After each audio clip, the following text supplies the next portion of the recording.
In 2026, Tesla dropped a device no one expected: the Pi phone. On the surface, it looks like just another smartphone, priced at only $273. But hidden inside are features Musk himself has never fully admitted to the public. Energy capsules that seem almost impossible, satellite links that ignore cell towers, and durability fit for survival in apocalyptic scenarios. Some call it innovation. Others whisper it's a tool designed for control. Tonight, we go the glossy ads and into the shadows. What exactly has Tesla unleashed and why? The energy that never dies. When the Tesla Pi phone was first revealed, most tech analysts focused on the price. How could a phone packed with Tesla branding and cutting-edge features sell for just $273?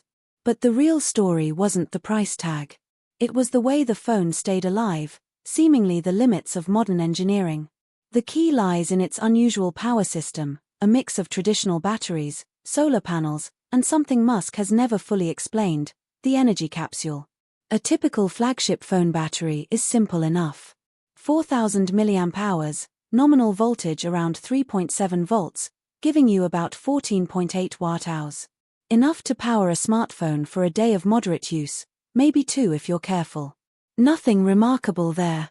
But the Pi phone doesn't stop at the main battery. Integrated into its back panel is a solar array. Not a gimmick, not a toy, an actual functional charging surface. Small, yes, but efficient. At 60 square centimeters with a 22% efficiency rating, under full sunlight it can produce about 1.3 watts. Scale that up to 100 square centimeters at 24% efficiency, and you're looking at over 2 watts.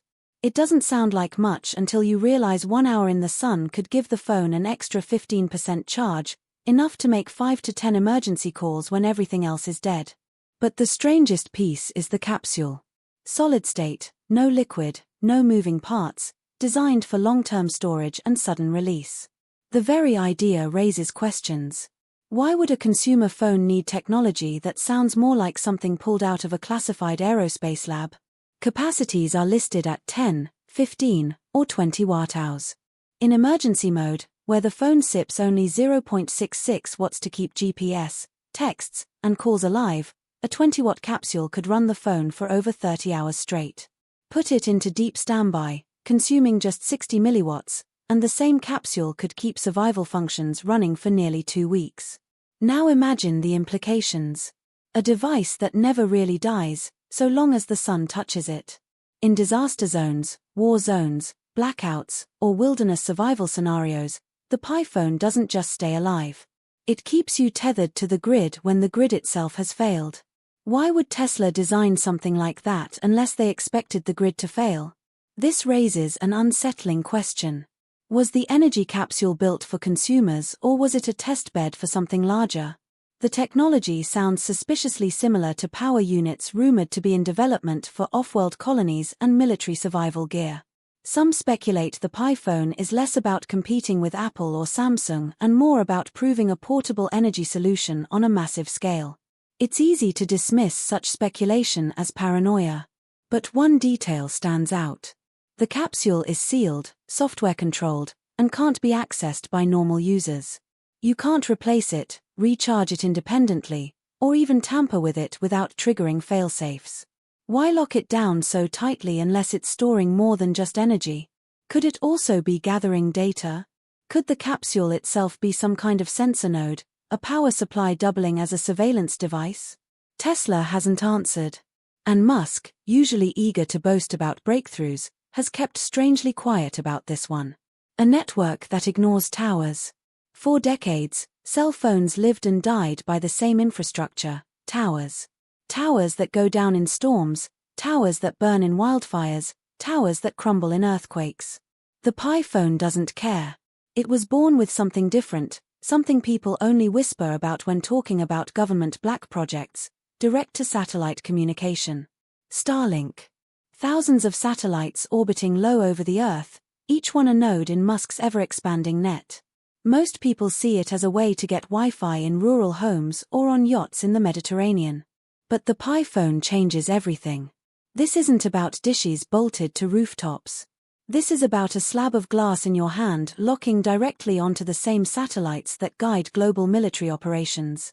How? Instead of bulky dishes, the Pi phone relies on a phased array antenna embedded beneath its case. Think about that, a smartphone with a military-grade antenna small enough to fit in your pocket. Starlink satellites orbit just 500 to 600 kilometers above Earth, far closer than old geostationary giants parked 36,000 kilometers away. That closeness cuts latency from hundreds of milliseconds to as little as 20. Short enough to make a live call, send your location, even stream video through space. Now picture the scenarios. Hurricanes wipe out cell towers. You're still connected. Earthquake severs cables. You're still online. A government deliberately shuts down networks during protests. The Pi phone doesn't blink. For activists, survivalists, and anyone who distrusts centralized power, this is the holy grail. For governments, it's a nightmare. Because suddenly, people are holding devices that bypass national telecoms entirely. Encrypted messages can slip directly through the sky, avoiding interception by local providers. In some regions, authorities are already scrambling to figure out how to block Starlink handsets, a task far more difficult than pulling the plug on cell towers. And here's the conspiratorial edge. Do you really think Tesla added this just to help you make calls during a storm? Or is this about building the first civilian device capable of living outside government control? Some analysts believe the Pi phone is a Trojan horse, normalizing satellite phones for the masses. Today it's marketed as survival gear. Tomorrow, it could be the backbone of a parallel communication system immune to regulation. But there's a darker interpretation too. If all Pi phones connect directly to Starlink, then in theory, Starlink knows where they all are, all the time. Each user becomes a blinking point on a map, a dataset of global human movement tied to the satellites above. Independence from towers doesn't necessarily mean independence from oversight. The Pi phone can survive without towers, but could it survive without you? Was this phone made to outlast the owner?